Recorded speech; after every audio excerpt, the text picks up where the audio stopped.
This is the Music History In-Depth podcast for January 22nd through the 28th. On this week's show, Led Zeppelin terrorists take over a radio station, Adele drops 21 in the UK, we celebrate the life of the prince of his generation, and Hollywood caters a recording session for a charity song about famine relief.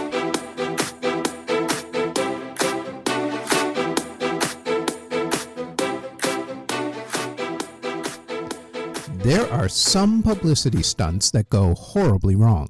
For example, Disco Demolition Night back in 1979 in Chicago, Illinois. And then there are some publicity stunts that are so brilliantly simple that they actually work. This would be one of those. See, back in 1991, radio station KLSK-FM in Albuquerque, New Mexico was in a bit of a bind. It played New Age music, which was fine because they had a dedicated following. There were a couple of problems with this, though.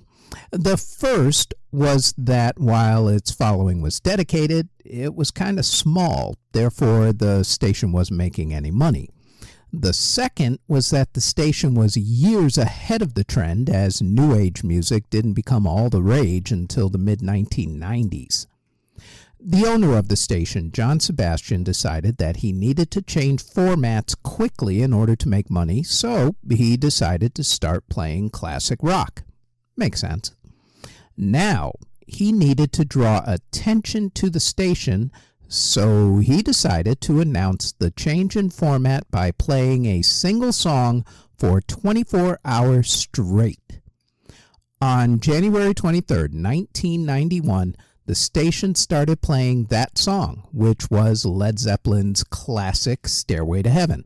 In the disc jockey world, it's known as the bathroom break song because it gives you just enough time to get to the bathroom and get back before the song is over. Everything went fine, at least at first. See, the problems began because Sebastian never actually told anybody in the city that the format was changing and that they would be playing Stairway to Heaven nonstop. People started to become concerned once they heard the same song over and over again. Even the cops were called to the station. Actually, they were called twice. The first time, someone called the cops because they thought that the radio DJ had a heart attack while at the station, and that was why the record was stuck on the same song. The cops showed up, investigated, and of course found out that it wasn't the case at all. The second time was a little bit more serious. What was going on was the first Gulf War, that was the one to liberate Kuwait and kick out Iraqi dictator Saddam Hussein, just as a reminder, who had invaded the country, actually.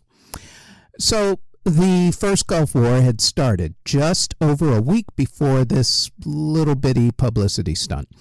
Someone started the rumor that terrorists had taken over the station and had taken the staff hostage, making them play Stairway to Heaven over and over again because Saddam Hussein was a huge Led Zeppelin fan, who knew, and had requested that the station play it because apparently he could listen to an Albuquerque radio station in Iraq before streaming, or hell, before the internet was the internet. People's brains, see, they didn't work even back then. Now, actually, if you think, all right, no one's really going to believe that story, just remember that people to this day believe every single stupid conspiracy theory known to mankind. Case in point, the guy who believed the far-right stories that Hillary Clinton was running a human trafficking ring in the back of a pizza place in Washington, D.C., and then went into the place with guns drawn, almost killing innocent people. That kind of crazy. Same thing actually kind of happened here. The cops who earlier had investigated the station and supposedly knew what was up with the publicity stunt somehow believed the hostage rumors because Saddam Hussein had that kind of power, I guess, and stormed the station with guns drawn, only to again realize just how stupid they were. After all of this transpired, Sebastian actually noticed something. more people started listening to his station that day. He actually figured that they were waiting to see when the station was going to stop playing the song, sort of a morbid curiosity type of thing. So finally, on January 24th, 24 hours after they started, they stopped playing the song and went into their classic rock format. Within 6 months, the station went from a station with only a small dedicated fan base listening to it to being the second most popular station in Albuquerque, New Mexico. That publicity stunt, with all the craziness that went along with it, worked. And it all happened on January 23rd, 1991.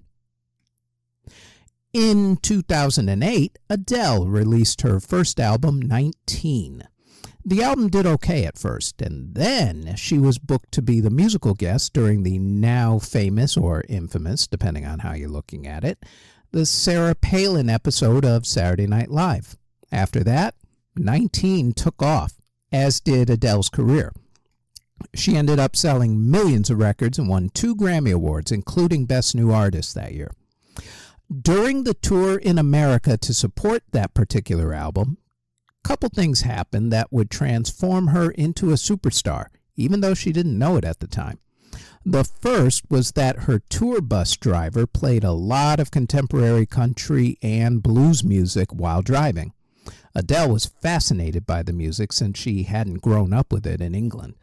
The other was that she had a boyfriend at the time who was a bit of a jerk, we'll say.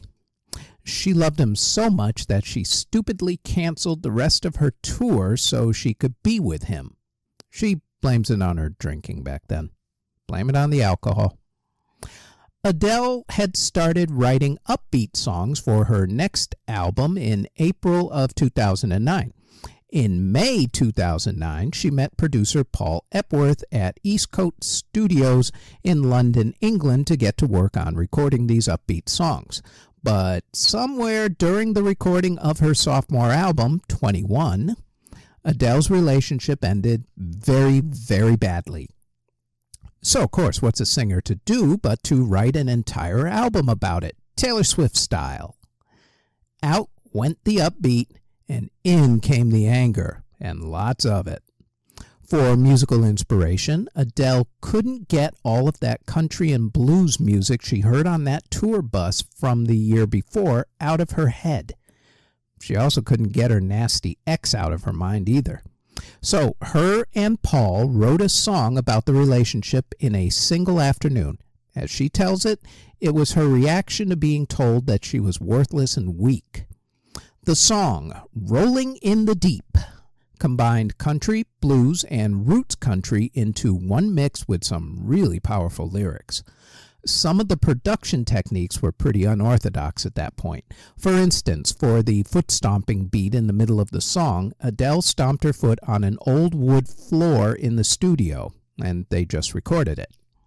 So by the time the recording sessions for the album were completed in October of 2010, Adele had finalized 11 songs for the original release: Rolling in the Deep, Rumor Has It, Turning Tables, Don't You Remember, Set Fire to the Rain, He Won't Go, Take It All, I'll Be Waiting, One and Only, a cover of the Cure's song, Love Song, and Someone Like You.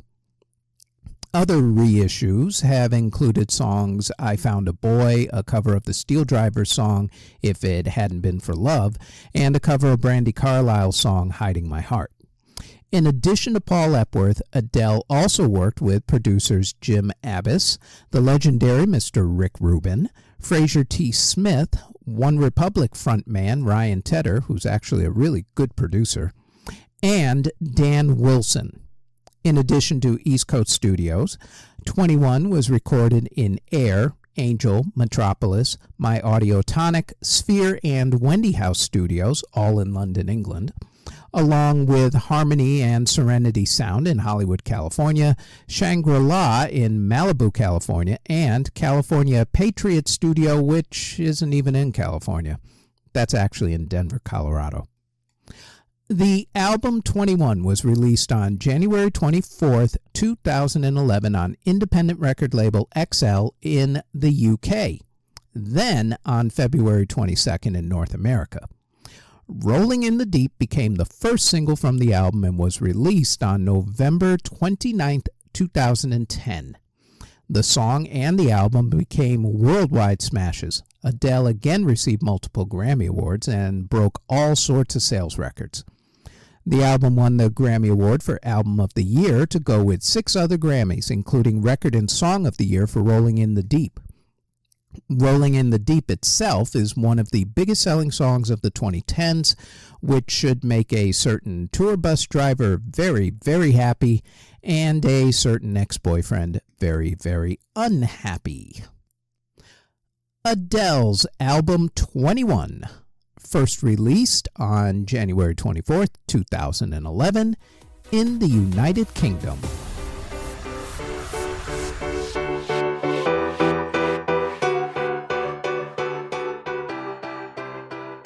Before we continue, we'd like to tell you about the Music History Today podcast, where we go over the events that happened on that particular day in music history. The Music History Today podcast drops every single day, including weekends, on this podcast network. Now, back to the Music History In-Depth podcast.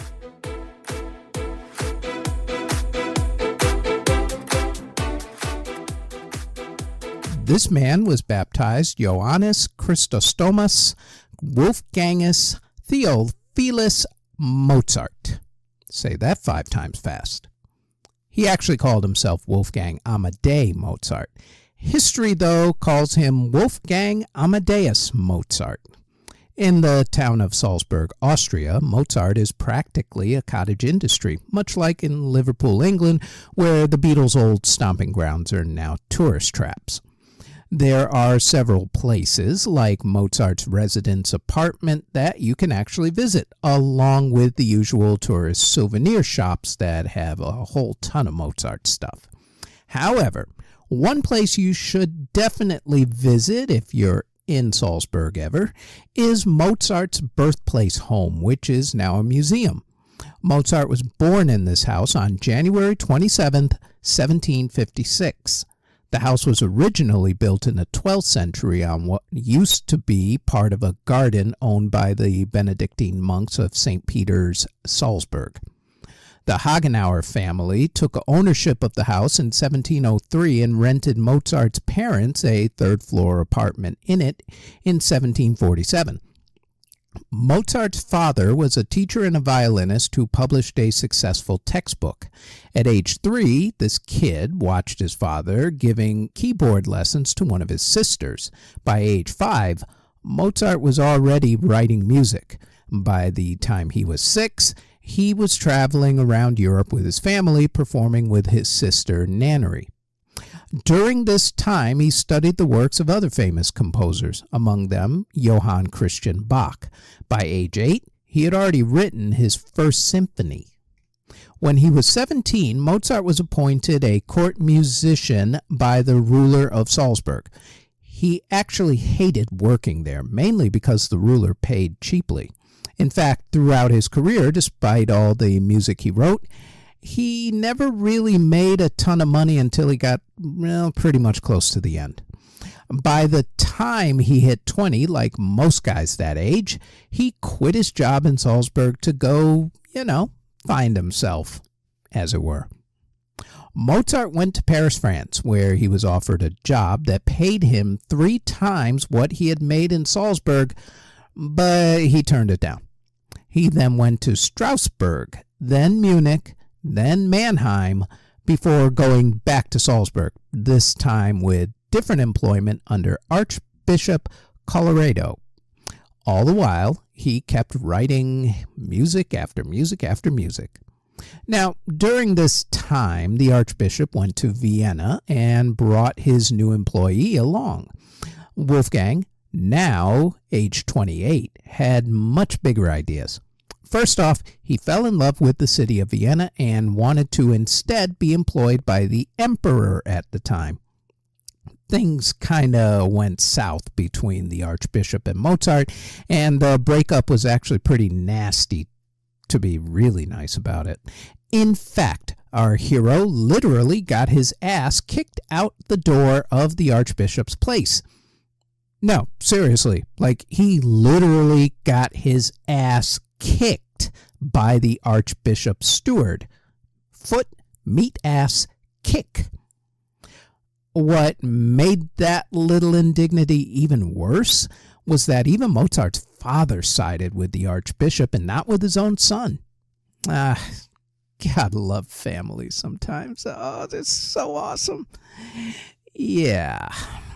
In the end, though, it really didn't matter because Wolfgang got what he wanted.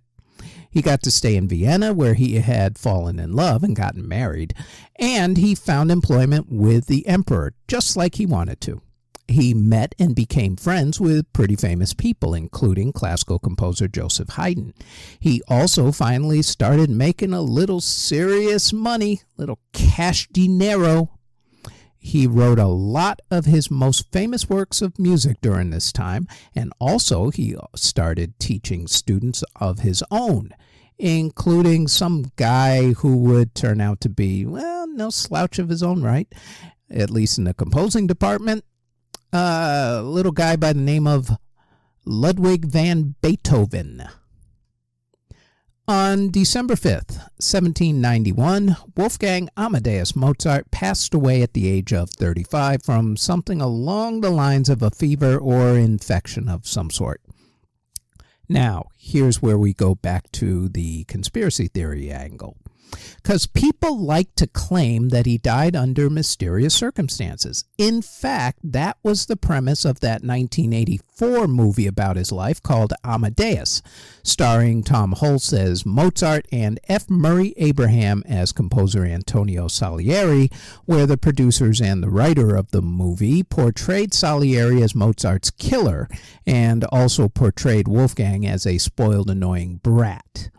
The movie was told from Salieri's viewpoint, though, as they made it seem like Salieri was jealous of Mozart's talent. Good movie, though. Won 8 Academy Awards, including Best Picture, and F. Murray Abraham won Best Actor. What has to be remembered about this whole episode, though, is that because of the medicine and diseases of the time, dying at 35 was pretty much an average life. The common cold killed many people around that time. So if you lived into your 80s, like a lot of people do these days, then you were either really doing something right your entire life, or you were really, really lucky.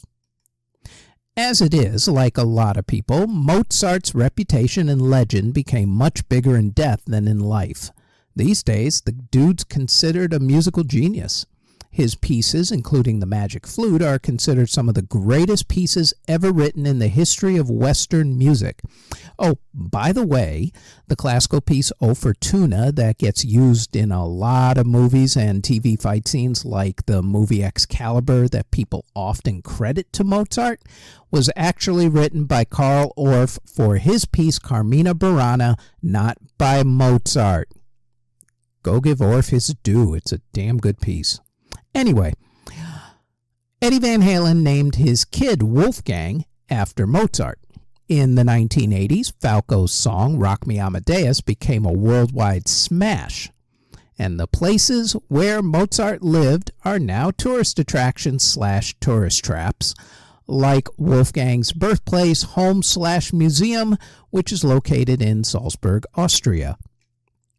Happy birthday to Wolfgang Amadeus Mozart, born January 27th, 1756.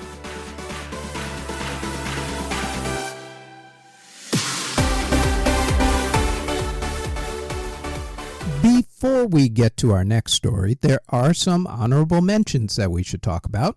First up, on January 26, 1962, the song The Twist by Chubby Checker ended its run at number 1 on the Billboard Singles Chart.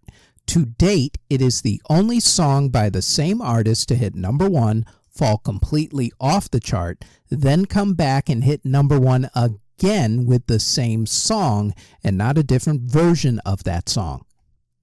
Other honorable mentions include on January 27, 1970, when John Lennon wrote and recorded the song Instant Karma on the same day. On January 24, 1970, Dr. Robert Moog introduced the world to the Mini Moog synthesizer.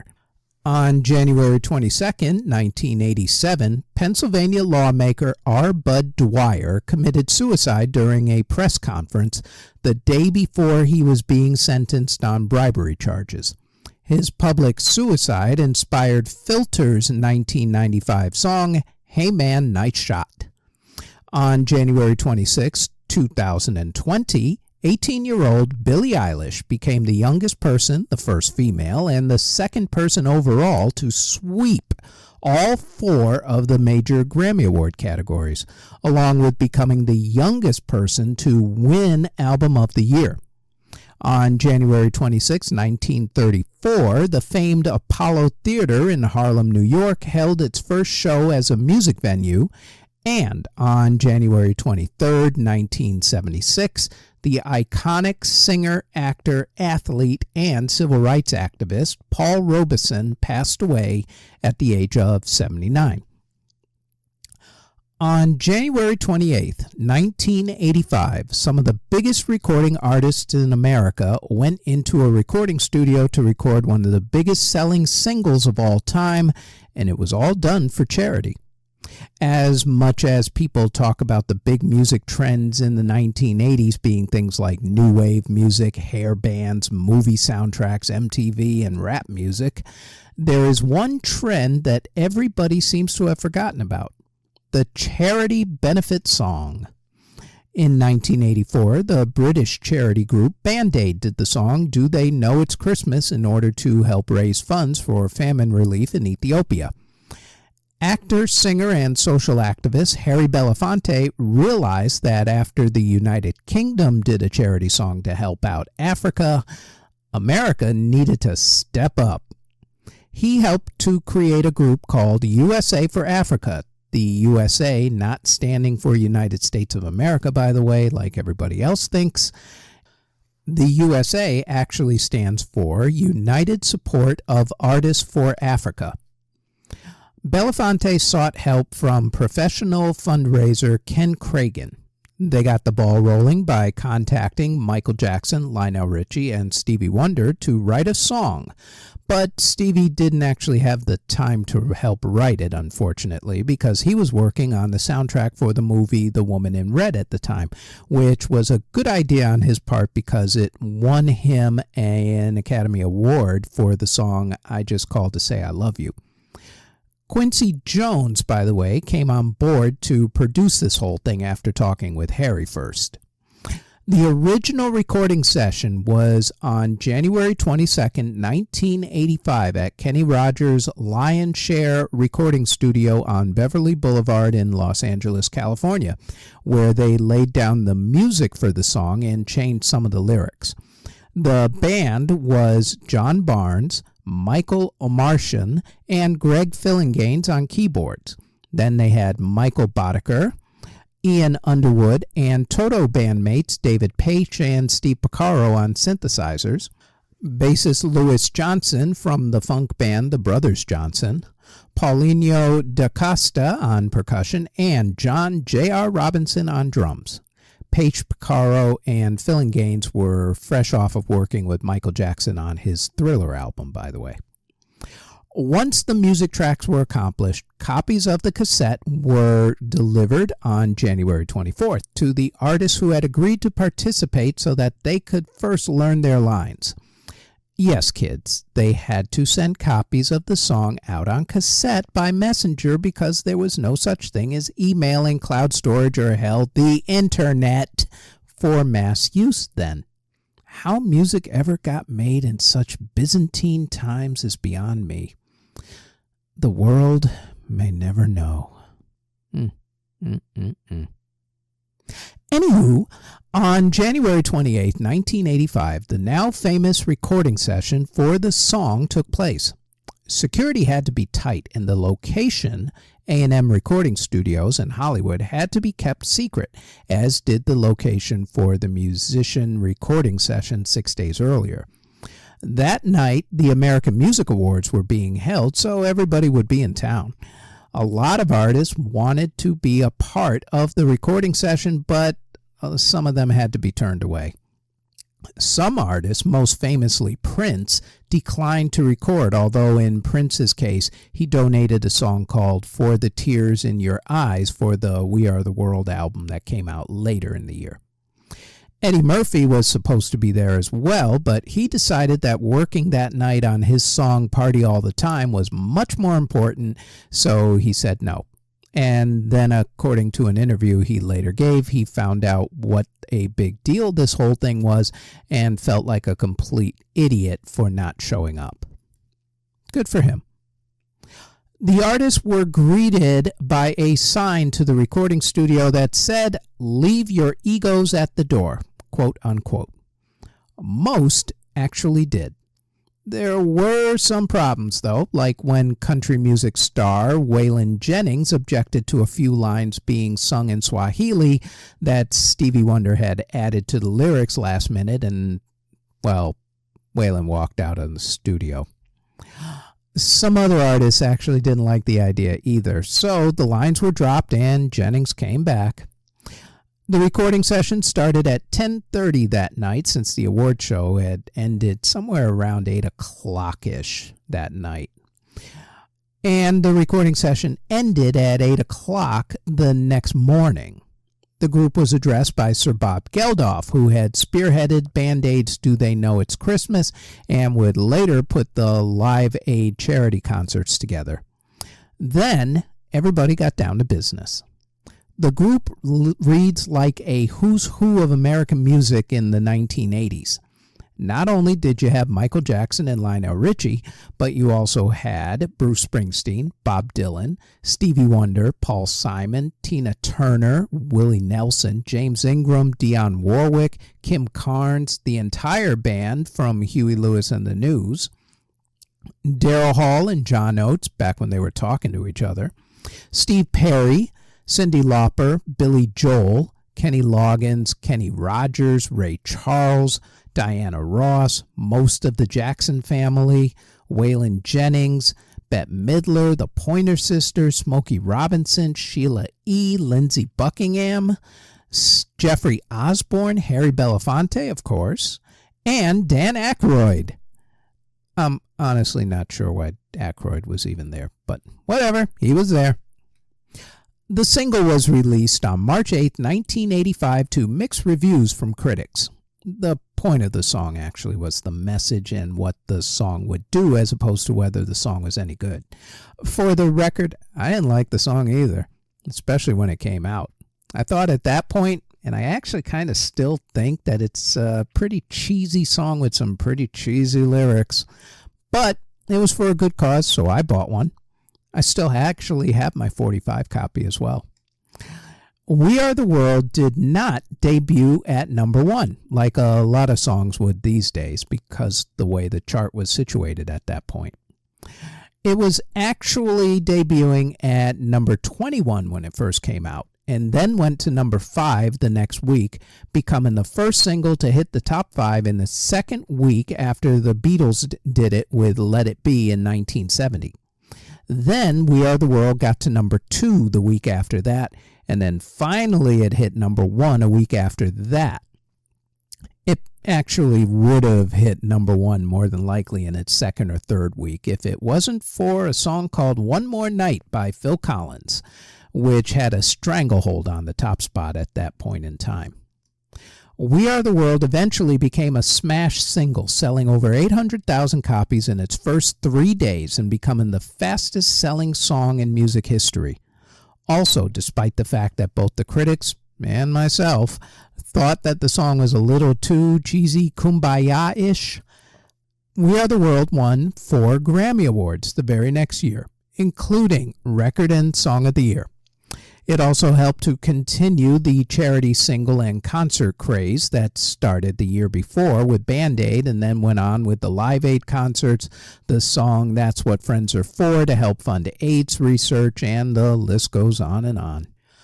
There are a couple additional things about all of this. First off, what this song, Band-Aid song and Live Aid, failed to deal with at the time was the issue of what created the famine to begin with, a repressive regime ruling Ethiopia. See, when food finally reached the country, a lot of it was either left on the ships it came in on to rot, or was taken by people who helped the repressive regime anyway and who it absolutely was not intended for. Also, what I personally thought was pretty tasteless was that while Band-Aid's recording session was bring your own lunch because, let's see here, checks notes, it was a song about people being hungry. We Are the World's recording session was actually catered. Seriously, you're recording a song about famine relief and you're catering the recording session?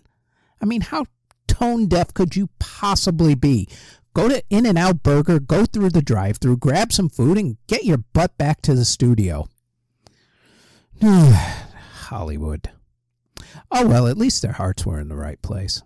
You can actually watch a brand new documentary that just came out on the recording of the song on Netflix.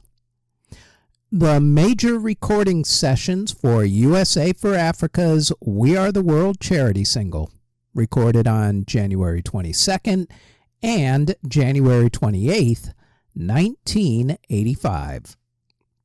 And that is it for the Music History In-Depth podcast for January 22nd through the 28th. Thanks for listening.